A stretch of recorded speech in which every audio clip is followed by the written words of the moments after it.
El título de esta serie se llama El día en que Él me encontró, refiriéndose a Dios. En esta serie voy a estar hablando sobre personajes en la Biblia que tuvieron un encuentro con Dios, que antes de tener ese encuentro sus vidas eran vacías, era un desastre, pero una vez que se encontraron con Jesucristo, sus vidas fueron cambiadas y tuvieron un nuevo propósito en sus vidas. Pero el día de hoy voy a empezar a hablar de mí mismo. Es lógico que mi nombre no está en la Biblia y la verdad yo no me considero ni tantito semejante a varios de estos hombres que Dios utilizó y que hicieron grandes cosas en su nombre para glorificarlo a Él. No dudo que Dios pueda hacer maravillas a través de mí, al igual que lo puede hacer a través de cualquiera de ustedes. Y yo siempre le digo a Dios, Dios, aquí está mi vida, úsala, haz tú lo que tengas que hacer a través de mí, pero siempre la honra y la gloria es para Él. Bueno, el día en que Él me encontró, voy a hablar sobre mi vida. No tengo nada de interesante, mi vida es igual que cualquiera de la vida de ustedes. Lo único que quiero yo hacer énfasis no es ni siquiera en sucesos que hayan pasado en mí, en mi vida, sino quiero hacer énfasis como Cristo Jesús, el creador del universo, se vino a fijar en una persona insignificante como yo. Y al igual que yo sé que hay millones de personas allá afuera que tienen un testimonio, que están contando allá afuera de cómo Dios, este Dios al que amamos y al que necesitamos, vino e hizo un impacto positivo en la vida de cada uno de estas personas. El día de hoy voy a contar la versión PG, que es para público en general. Esa no trae muchas cosas raras, es simplemente parte de mi vida que cualquiera puede comprender. Soy de México, nací en México y parte de mi infancia la tuve en México. De hecho, la mayoría de mis primeros años los tuve allá. Inmigré a Estados Unidos cuando tenía 17 años y pues ya tengo alrededor de 20 años aquí en Estados Unidos, así que saquen la cuenta que tan viejo soy. Pero yo recuerdo que mi niñez fue igual a cualquier niño mexicano. Teníamos una vida moderada, ¿verdad? Papá y mamá estuvo en mi vida, somos 3 hermanos, 2 hermanos varones y una mujer. Y con nosotros vivió mi abuela, la mamá de mi papá. Para mí ella fue prácticamente la imagen materna, puesto que mientras que papá y mamá trabajaban, mi abuela era quien nos cuidaba y siempre ella estaba pendiente a nosotros. Yo fui el típico niño raro, si se puede decir así, que no encajaba en la típica cultura mexicana. Número 1, nunca me gustó el fútbol, ¿ok? Para los que son mexicanos, tal vez en estas nuevas generaciones no es raro, pero crecer en los 80s y en los 90s, ser mexicano y no irle al América o al Cruz Azul o a las Chivas, era un pecado, era un sacrilegio. Pues yo nunca me interesó el fútbol. Mi papá hizo hasta lo imposible para encaminarme en la cultura mexicana, convertirte en ese macho alfa que siempre está mirando el fútbol. No, yo no me llamó la atención, nunca me llamó la atención. Los primeros años ahí andaba yo como que quería patear la pelota, pero pues no, al contrario, creo le rompí unas cuantas rodillas a unos chamacos ahí, porque no era lo mío. Otra cosa, pues mi papá, músico, siempre le gustó la música, tocaba su guitarra, él hasta la fecha. Pero mi papá, pues siempre él ha sido un trovador y también me quiso encaminar en el mundo de la música, me quiso enseñar a tocar guitarra y yo también, yo decía, no, no es lo mío, no es lo mío.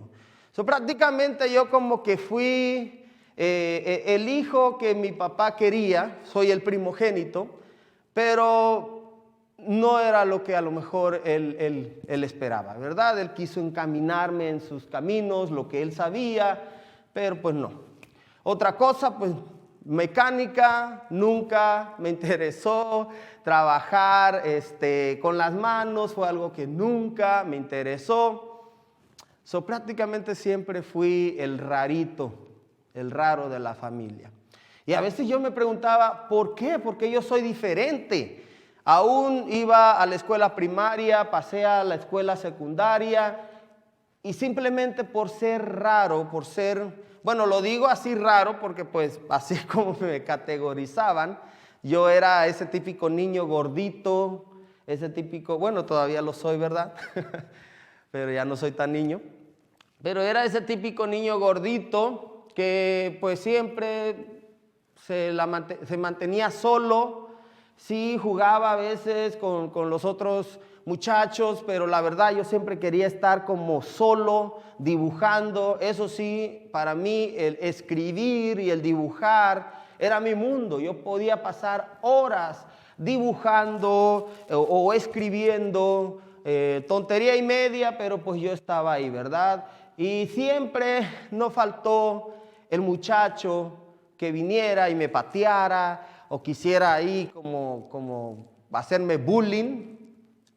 Por cierto, yo en lo que fue la primaria y la secundaria recibí mucho bullying. Oh, no, si se imaginaran.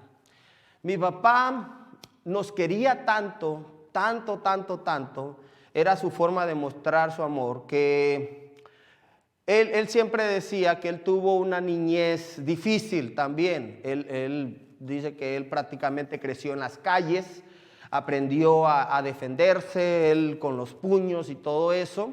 A nosotros como que nos quiso evitar eso, ¿verdad? A veces uno como padre dice, yo viví esto, pero no quiero que mis hijos lo vivan. Yo creo que mi papá en cierta manera como que nos sobreprotegió, o al menos a mí, él me miraba como muy inocente, muy cándido. Y sí, la verdad, yo mi niñez, así, era ese tipo de niño, muy frágil, si se puede decir así. Y él nunca me enseñó a pelear y nunca me incitó a la violencia. Yo conocía de repente ahí padres que ponían a los niños a pelear. Órale, pégale y defiéndete, porque si no te va a ir peor. Pero mi papá no, él en su forma de ver, él quiso evitar eso en mí. Él quiso que yo no entrara en ese mundo que él creció. Pero pues prácticamente crecí en ese mundo, porque en la escuela no faltaba el chamaco que quería tener guerra conmigo. Yo no sé, me veían gordito, pensaban que a lo mejor era una buena bolsa de boxear, y yo no sabía pelear. Yo no sabía, a mí nunca nadie me inculcó la violencia. Entonces, para evitar pleitos, me escondía. Me iba yo a algún rincón en donde absolutamente nadie me molestara. Y así fue mi infancia. Y honestamente, en mí creó muchas inseguridades. Yo me sentía como que no tenía yo nada que ver en este mundo. A pesar de que yo era un niño de 8 o 9 años, yo siempre decía, yo no pertenezco a este mundo. ¿Yo qué estoy haciendo aquí? O sea, ¿para qué nací? Imagínense un niño de 8 años preguntándose por qué había nacido. Y pues prácticamente así fue hasta que llegué a la adolescencia. Pero en la adolescencia paso por un momento muy difícil, que fue la pérdida de mi abuela. Mi abuela fallece. Empezó primero con sus enfermedades y pasó casi como 3 años antes de fallecer con estas enfermedades. Yo miraba cómo sufría, cómo su cuerpo se estremecía, y a veces yo no sabía qué hacer para ayudarla. Eso a mí también me encaminó a cierta hambre por un Dios. Yo crecí en una casa católica, ¿ok? En la religión católica. Pero pues nada más decíamos que éramos católicos, pero solamente íbamos a la iglesia cuando había 15 años, bodas o bautizos, ¿verdad? Empezó a crecer en mí como una hambre por Dios. Y al ver a mi abuela enferma, ella en las noches rezaba mucho, oraba mucho, hablaba mucho con Dios. Y yo escuchaba a veces, porque pues nuestros cuartos estaban cerca, y yo escuchaba cómo ella clamaba a Dios por sanidad, pero no solamente por su sanidad, sino que clamaba por su hijo, clamaba por nosotros, siempre pidiéndole a Dios. Eso creó en mí también ese deseo de conocer a este Dios del que mucha gente hablaba, ¿verdad? Se me enseñó simplemente que allá arriba había un Dios, pero yo decía, bueno, ¿y de qué me sirve a mí saber que hay un Dios si está lejísimos de mí? En fin, me empecé a acercar a una parroquia local, empecé a asistir, empecé a sentir como algo bonito dentro de mí, miraba los cantos, leía yo la Biblia, y llegó un momento en que dije, yo quiero ser sacerdote católico, porque para mí, al menos a mí se me había enseñado que siendo un sacerdote católico, un cura, era la forma en cómo tú te podías acercar a Dios, y es lo que yo quería. Pero cuando yo empecé a leer los requisitos para ser un sacerdote católico, yo dije no. Hubo uno en específico que yo lo rechacé, y ese era el celibato. Prácticamente no casarse, no tener hijos. Que claro, hoy en día creo que ya hay ciertas iglesias que los sacerdotes pueden casarse y tener hijos, pero al menos en mi tiempo eso no era muy bien visto, ¿ok? El sacerdote que en verdad quería entregar su vida a Jesús tenía que prácticamente casarse con la iglesia y renunciar a todos estos deseos carnales, renunciar a estar con una mujer. Yo decía, no, esto no es para mí. Yo quiero acercarme a Dios, yo quiero servir a Dios, yo quiero conocer a este Dios, pero renunciar a tener una familia, no. Yo, pues siempre se me inculcó el hecho de tener tus hijos, verlos crecer, enseñarles, no sé, era parte de mi sueño, casarme algún día y tener mis hijos. Entonces, bueno, dije voy a tener que dejar este sueño a un lado. Muere mi abuela, fue un golpe muy duro para mí, prácticamente mi mundo se derrumbó. Cuando falleció mi abuela Julia, todo se derrumbó, mis sueños, mis deseos, estaba súper enojado con ese Dios. Yo decía, ¿cómo es posible que una mujer que todas las noches estaba siempre rogándote y rogándote que la sanaras, cómo es posible que no escuchaste a esta mujer, que lo único que hizo todo el tiempo que yo la conocí, o al menos donde me alcanza mi memoria, era trabajar para ayudar a su hijo y a nosotros prácticamente? Para mí mi abuela era una santa, y fallecer de la manera en que falleció me partió el corazón, me lo quebró. Creó en mí este odio contra Dios, creó en mí esta frustración. Yo de por sí, como les dije, crecí siendo el niño raro de la colonia, de donde quiera que yo iba, yo siempre era el niño raro. Había en mí depresión, frustración, tristeza, no había deseos de vivir, y un golpe así como la pérdida de mi abuela, que era como perder una madre, me devastó. Una de las cosas que se me vino así a la mente fue irme de ahí. Yo ya no quería saber nada de la colonia en donde yo vivía. Yo decía, todavía cuando estaba mi abuela viva, como que ella me confortaba. Aunque en la escuela me gritaban los chamacos, me maltrataban, me pegaban, me hacían bullying, pero yo sabía que cuando llegaba a mi casa, mi abuela me iba a recibir con una comida caliente, me iba a abrazar, me iba a decir cosas bonitas. Todavía yo aguantaba todo este bullying, pero cuando ella falleció, yo decía, yo ya no tengo razón de vivir, yo ya no tengo razón de estar aquí. Entonces busqué la forma de salirme.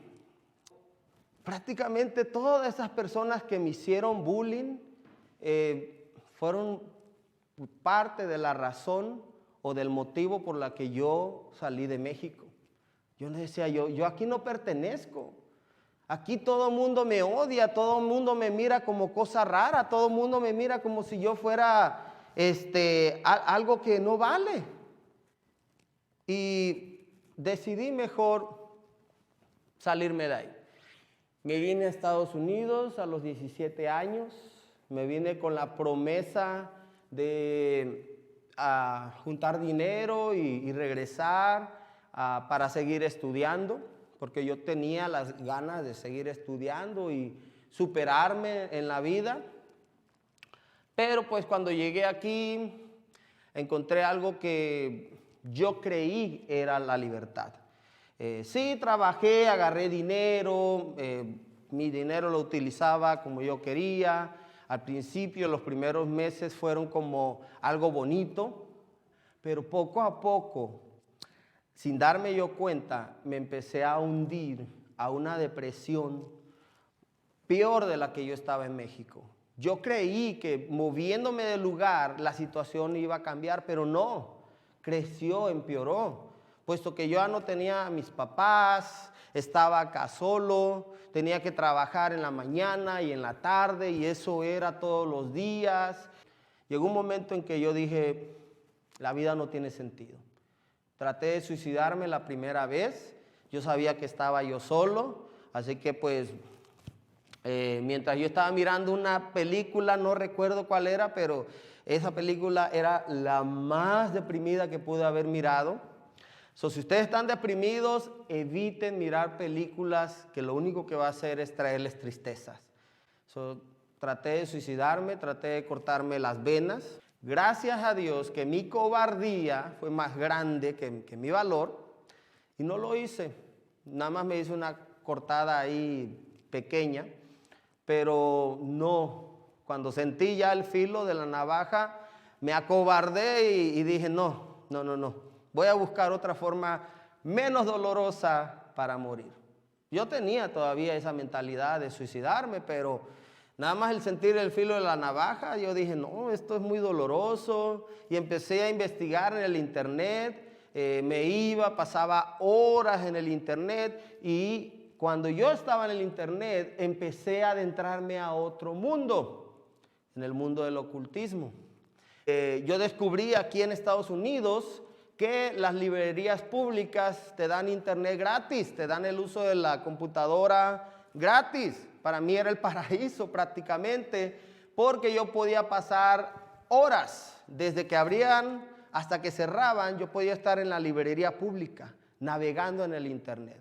Ahora pónganse a imaginar todas las cosas que uno puede estar haciendo cuando estás de ocioso. Lógico, lo hacía nada más cuando eran mis días libres. Y empecé a adentrarme en el ocultismo. Se me hizo muy fascinante. Empecé a buscar formas de suicidio y eso me empezó a llevar. Una cosa te lleva a otra. Ya de ahí también me adentró al mundo de la pornografía, porque pues eso me empezó a llevar. El chiste es de que consumí tantas cosas. Le metí tantas cosas a mi vida que lo único que hizo en mí es un saco de cosas deprimentes. No quería vivir, creía en el ocultismo, creía en el demonio, creía en todas esas cosas, empecé a invocar demonios, porque lo que yo quería era sentirme lleno, sentía un vacío tan grande dentro de mí que yo decía, ¿por qué? ¿Por qué siento todo esto dentro de mí? Yo no lo quiero sentir. ¿Por qué no puedo ser una persona normal?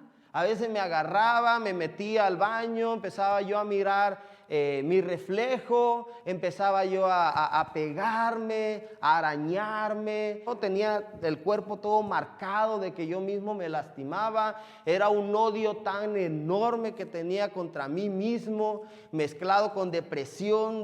Empecé a odiar a mis padres. El chiste es que yo buscaba a quién culpar para poder sentir paz dentro de mí, pero no podía tener esa paz, no la podía tener.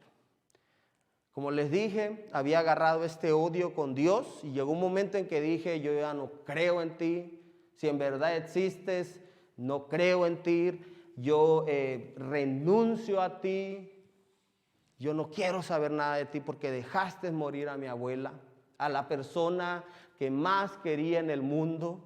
Yo lloraba, yo le gritaba y le decía, ¿dónde estás? Llévame con ella. Yo le decía, llévame con ella, yo no quiero estar aquí. Yo no quiero vivir.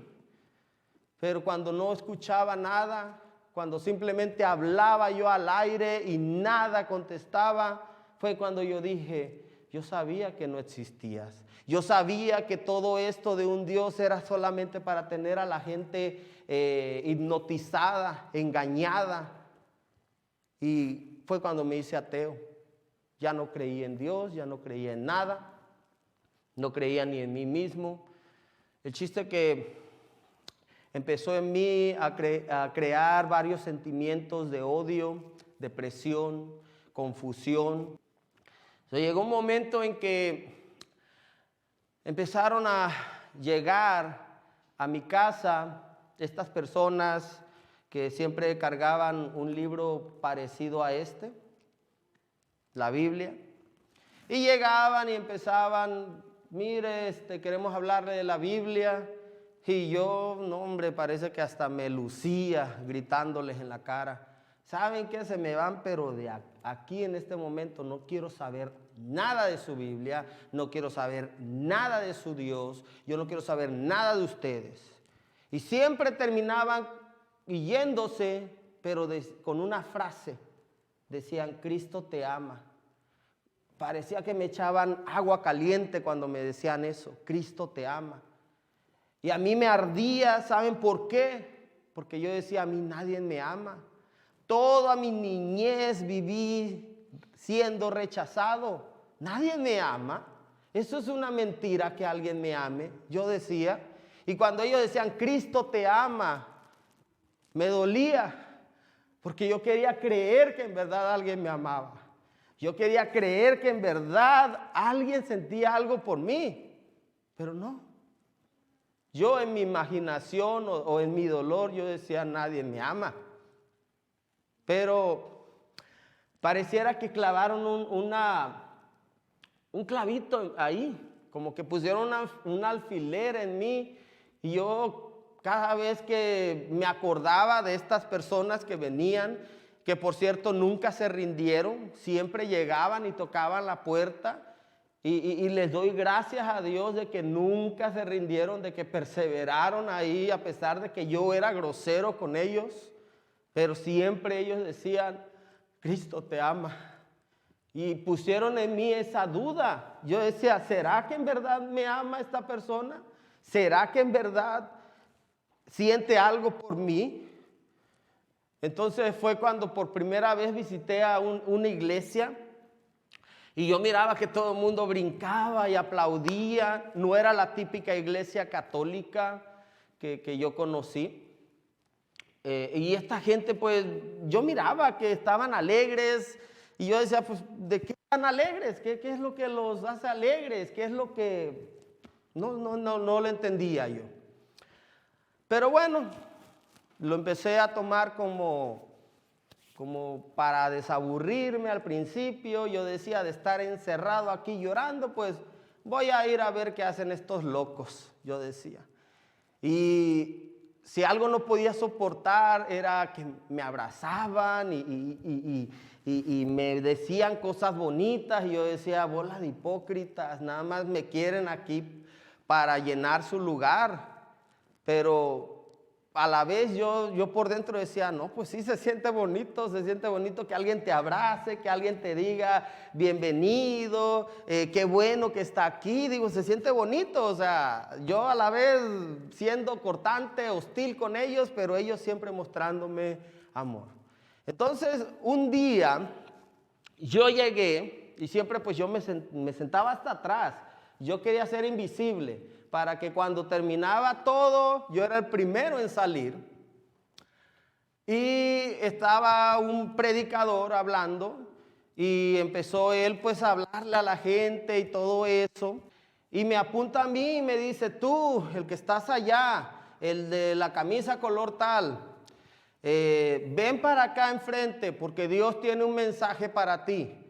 Y yo lo primero que hice, empecé a reírme. Yo dije, ahora ya van a empezar a loquear. Yo decía, nada más, ¿quién sabe qué me va a decir?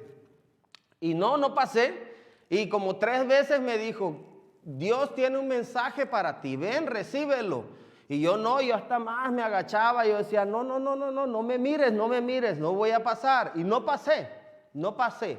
Ya hasta el final, cuando yo creí que ya todo se había acabado, el hombre pues se bajó del púlpito y se acercó a mí y me habló en el oído y me empezó a decir cosas que nadie sabía. Eran unos pensamientos, sentimientos que estaban muy profundos, muy escondidos dentro de mí. A nadie se los había contado. Y ha habido gente que me ha dicho, es que esa gente es bien manipuladora y siempre buscan la manera de cómo psicológicamente mirar qué es lo que te pueden decir. Y yo les digo, no. Lo que esa persona me dijo de parte de Dios no tiene psicología, no tiene ciencia, no tiene nada. Fue algo que en verdad cambió mi vida y me hizo creer en Dios. Y me dijo un mensaje que lo había estado esperando por años. Y fue un mensaje que yo le dije a Dios y se lo dije en secreto, no había nadie. Y yo le dije eso a Dios. Y yo recuerdo que eso se lo dije muchos años, todavía cuando estaba mi abuela viva. Y llego a Estados Unidos y Dios esperó todos esos años para darme esa respuesta. Cuando ese hombre terminó de decirme, yo empecé a llorar. Y yo dije, wow, en realidad Dios existe. En realidad Dios existe. Porque este mensaje es lo que yo necesitaba. Y desde ese entonces yo empecé a creer en Dios. Y desde ese entonces yo dije, quiero servirle a Dios. Porque así como yo, allá afuera hay mucha gente desesperada. Así como yo estaba, allá afuera hay mucha gente que está hambrienta del amor de Dios. Y está esperando mensajes de personas como yo, como tú. Muchos dicen, ¿por qué Dios no habla audiblemente? Es porque a veces nosotros, los portadores de la palabra, los representantes de su palabra, nos quedamos callados, nos quedamos mirando la tele, nos quedamos muy cómodos, nos quedamos detrás de las 4 paredes que llamamos iglesia, estamos muy cómodos en los púlpitos, estamos muy cómodos en las sillas de la iglesia. Y Dios quiere usarte.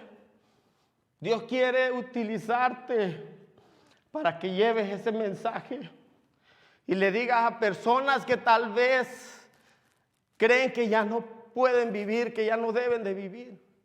Le des ese mensaje. Este pastor fue quien me dio este mensaje, fue quien Dios utilizó para darme ese mensaje. Y hoy en día vienen problemas, vienen situaciones duras y vienen muchas cosas, pero nada me hace dudar de que Dios es real. He tomado seminarios, me he preparado, me he capacitado para poder hoy en día estar llevando este mensaje aquí. Pero el mensaje principal, que es el que yo te quiero dar, son 3 palabras solamente. Cristo te ama. Cristo te ama. Y porque Él te ama, es por eso que vino y murió en esa cruz. Nadie va a hacer eso por ti. Nadie va a hacer un sacrificio tan grande como el que Él hizo. Y yo, siendo un niño que creció siempre lastimado, rechazado, siendo un niño que lo único que quería era amor, tuve que llegar a Estados Unidos, a una tierra que ni siquiera es la mía, para poder escuchar que alguien me amaba. Y varios van a decir, oh, pero es que Arturo, tú te acercaste a Dios porque estabas sensible, estabas... Y la respuesta es sí, por eso me acerqué a Dios. Porque si me fuera bien en la vida, si yo tuviera todos los millones y si yo nada más estuviera viajando y tuviera todo eso, nunca me hubiera acordado de Dios. Y es lo que mucha gente hace hoy en día. Tienen su profesión, tienen trabajo, ganan dinero y se la pasan trabajando y se la pasan viviendo, emborrachándose y yendo a fiestas. Pero cuando en verdad el ser humano reconoce que hay un Dios es cuando está en el suelo, es cuando está tirado, es cuando ya no tienes esperanza de nada. No me canso de decir de que estuve en el suelo, pero que hubo solamente una persona que extendió su mano para recogerme. Y ese es Cristo Jesús. Y a Él sea toda la honra y toda la gloria. Y mi vida pertenece a Él. Y perdónenme si me pongo emocional, pero yo ya no tengo razón para vivir más que solamente Él. Y no solamente me ha dado la vida eterna, sino que me regaló una familia tan hermosa que la verdad yo no la merezco. Así que pueden venir persecuciones, pueden venir problemas, puede venir lo que sea, pero mi amor por Él nunca va a cesar, porque su amor por mí, yo sé que nunca va a cesar. Así que este es el mensaje que yo les traigo. Si tú sientes que ya tu vida no tiene sentido, este mensaje es solo para aquellos que sienten que su vida no tiene sentido. Si tu vida te está yendo bien, ignora este mensaje. Si en tu vida todo está marchando de color de rosa, ignora este mensaje. Este mensaje no es para ti. Este mensaje es solamente para aquellos que creen que ya su vida no tiene sentido. Aquellos que están quebrados, aquellos que están rechazados por la sociedad, aquellos que ya no tienen esperanza. Para ti es ese mensaje. Y lo mismo que se me dijo a mí y que me levantó del suelo, es lo mismo que te comparto en este momento. Cristo te ama.